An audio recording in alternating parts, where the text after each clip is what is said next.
C'est bon. C'est parti. Ok.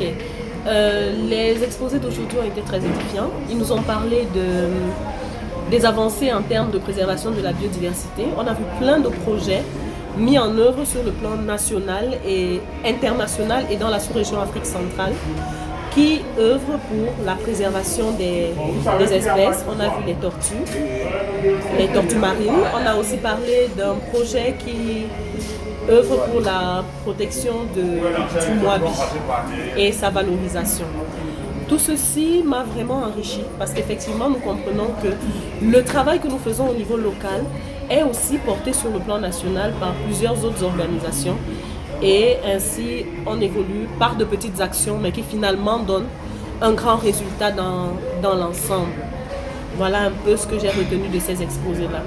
Aussi un gros encouragement parce qu'il faut dire que actuellement le CADER dont je suis membre fait dans la préservation de la biodiversité au niveau local. Nous sommes dans la bordure du parc national de Campo-Man et ce n'est pas toujours facile d'amener les communautés à respecter les accords de cogestion qui ont été conclus dans ce parc-là pour la préservation de la biodiversité, mais conserver les droits d'usage des peuples autochtones.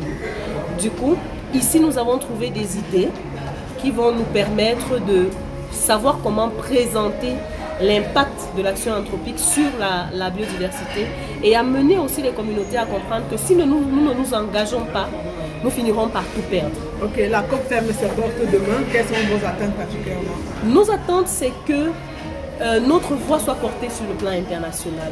Nous sommes venus ici poser le problème que nous avons au niveau local. Il y a des choses à faire. Nous voulons que les communautés aient de bonnes habitudes de gestion environnementale, mais aussi pouvoir plus participer lors de l'attribution, lors de la répartition des terres, que les besoins des communautés locales et autochtones soient pris en compte. Seulement, ce n'est pas toujours le cas.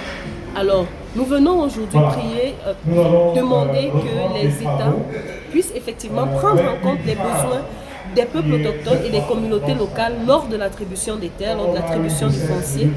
Mais à côté de ça aussi, nous souhaitons que les moyens soient mis à la disposition des organisations à la base pour que celles-ci puissent mieux accompagner les populations locales dans une gestion durable. Merci.